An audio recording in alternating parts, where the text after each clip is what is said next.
자, 우리 신앙에 세 단계가 있다고 말씀을 드렸죠?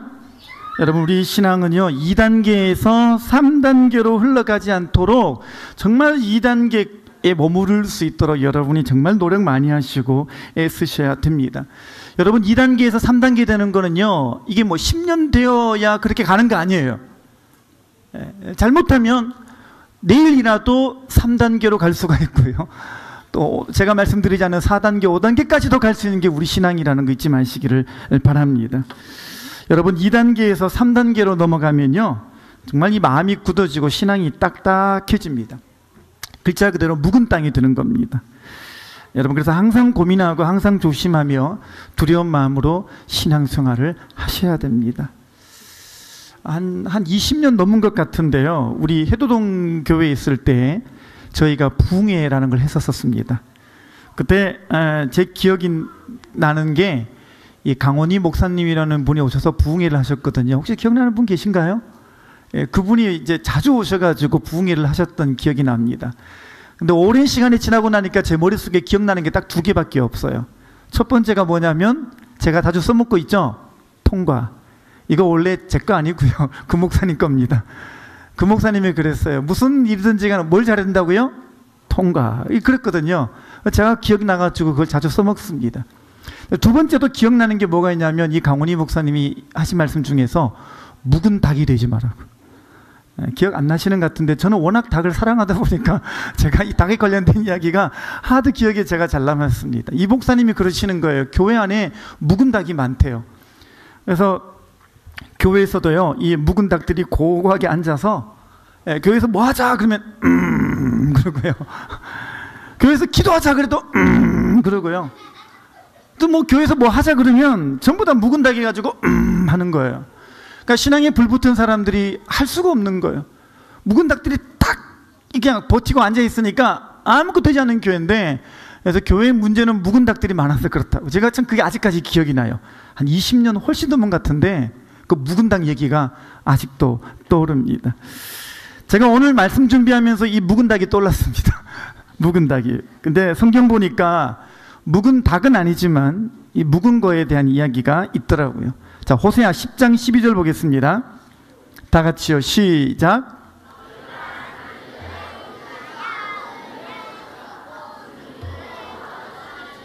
너희 묵은 땅을 기경하라. 마침내 여호와께서 임하사 의를 비처럼 너희에게 내리시리라. 아멘.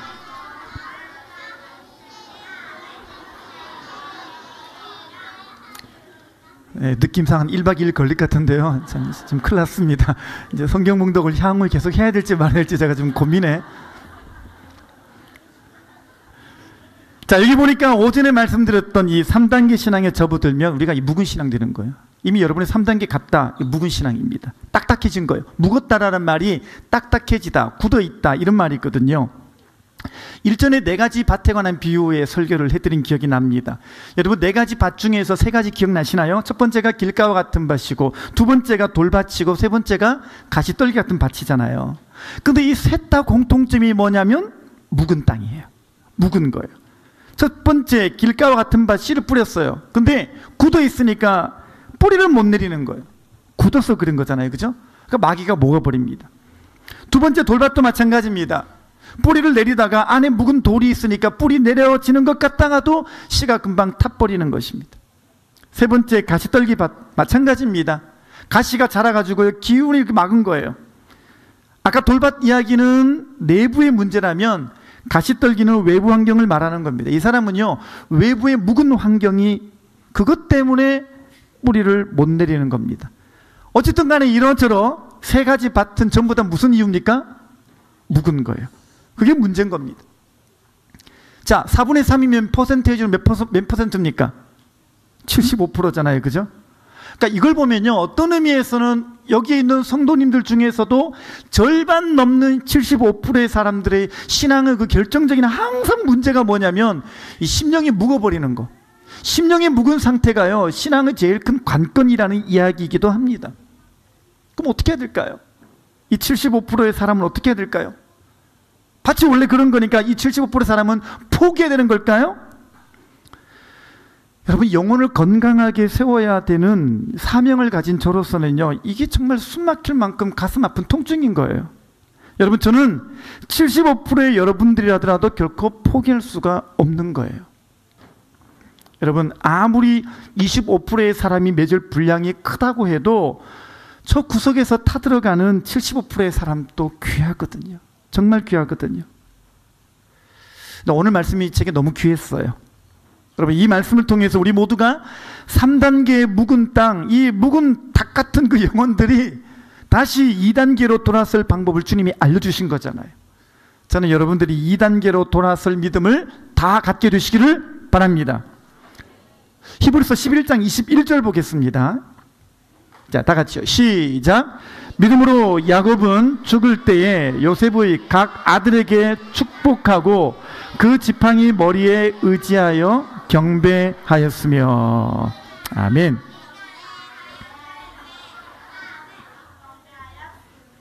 이제 맞췄어? 여러분, 히브리서에 보면은 믿음의 사람에 관한 이야기 중에서 오늘 이 지금 읽은 대목이 야곱에 관한 이야기예요. 근데 창세기를 읽어보시면 알겠지만 야곱 이야기가 되게 많잖아요. 그죠? 아주 스토리가 참 대단한 사람입니다.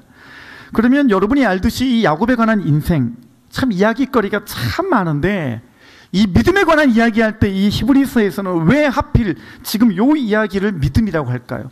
야곱 이야기 중에 수많은 것 중에서 왜 그렇게 죽을 때 자기 손자들에게 안수한 이야기가 믿음이라고 적어놨을까요? 그렇죠. 여러분, 야곱 인생이 3단계에서 계속 그 언저리에 머물던 인생이었거든요. 성경 보면은 야곱에게 하나님은요, 이미 야곱을 태중에 선택하셨어요. 그에게 복 주겠다고 이미 주님께서 그가 태어나기도 전에 하나님은 야곱에게 복 주겠다고 약속하셨어요. 그러니까 야곱을 축복해 주겠다라고는 하나님의 법도와 규례, 그 약속과 하나님의 생각, 오늘 오전에 말씀드렸던 내 뜻이라고 말했던 그 델로가 있었어요. 근데 여러분, 야곱의 인생을 가만히 보면요, 야곱은요 그걸 못 받는 거예요. 하나님의 규례와 하나님의 뜻대로 자기가 영적 장자가 되고 하나님의 축복을 받을 거라는 것을 믿어야 됐었는데, 여러분, 창세기를 읽어보게 되면 야곱은 항상 그 주님의 그 뜻에 브레이크를 걸어요. 안 될 걸, 이게 안 될 것 같은데, 이거 힘들 것 같은데, 이거 어려운데. 그러니까 항상 자기 뜻이 더해지는 거예요. 보세요, 가만히 있으면 사실은 장자권 자기가 얻는 거예요. 하나님 약속했으니까. 근데 자기가 해보겠다고 수를 쓴 거예요. 어떻게 된 거예요 결국에는? 그쵸? 집 떠나서 고생합니다. 결혼도 보세요. 결혼 언약대로 주실 텐데, 라헬 주실 텐데 자기가 수를 쓰니까 어떻게 돼요? 성경 보면 알겠지만 라헬을 넣는데요, 고생해가지고요, 수십 년도 고생해가지고 라헬을 겨우 얻습니다. 가만히 있으면 다 받을 텐데 삼촌 속여가지고 또 고생합니다. 그 야곱 인생 보면요, 온통 잔머리 인생이에요. 그게 뭐냐면, 말은 잔머리인데 사실은 야곱의 마음 가운데 주님께서 자기에게 주기를 약속하신 그 규례와 뜻, 그 델로가 있는데 항상 거기에 자기 뜻을 얹어버린 사람이에요. 성경 보면요, 야곱은 결국에는 130년을 돌고 돌잖아요. 결국에는 하나님의 규례를 인내와 기다림으로 받지 못하고 내 거 얹어가지고 내 수 쓰다가 130년 걸린 사람이 야곱이거든요. 근데 이제 아까 읽은 히브리서 본문은요, 이제 130 나이 됐을 때 그 이야기예요. 야곱이 나이가 130이 되었어야 그 인생의 마지막 장면에 자기 손자들에게 축복할 때 하나님의 뜻대로 이렇게 안수해라, 이제 그거 되는 거예요. 이제요, 그게 되는 거. 이제는요, 처음에는 얹어놨던 자기 규례 빼는 거예요. 처음에는 얹어놨던 내 뜻, 이제는 빼는 거예요. 하나님의 법도대로 손주들을 이렇게 축복하죠. 이렇게 할 때는요, 이제는 자기 계산대로 안 해요. 자기 뜻대로 안 해요. 이해되지 않아도, 납득되지 않아도 순종했잖아요. 근데 히브리서 봤더니 그거를 믿음이라고 합니다. 그걸 믿음이라고 그래요. 여러분, 내 거 빼시기 바랍니다. 내 거 빼시기 바랍니다. 하나님이 이렇게 하라고 하시면 이게 돼야 되는데, 우리는 사울처럼 다만 이렇게 말합니다. 마귀가 죽을까 하노라, 거기 다 넘어갑니다. 마귀가 한번 비트는 말 한마디예요, 우리는 다 넘어가잖아요. 오늘부터 여러분들이 주님이 하라고 하시는 그 법도와 규례가 무엇인지 거기에 내 거 얹지 마시고 오늘 내 안에 딱딱해져 버린, 내 거 얹어가지고 딱딱해버리는 여러분의 모든 묵은 땅들을 다 갈아엎게 되시기를 바랍니다. 그래야 2단계의 그 감격과 감사가 항상 여러분 안에 머물게 되는 거예요. 그렇게 되는 겁니다. 지금 제가 설교 원고를 훅 뛰어넘었습니다. 영상팀 참고하시기 바랍니다. 도저히 안 되겠어요. 훅 뛰어넘겠습니다. 자, 두 번째, 오늘 본문 이야기 중요한 거는 사랑 없는 논리를 주의하라고 있습니다. 사랑 없는 논리. 야고보서 2장 19절 보겠습니다. 다 같이 보겠습니다. 시작. 내가 하나님은 한 분이신 줄을 믿느냐? 잘 아는도다. 귀신들도 믿고 떠느니라.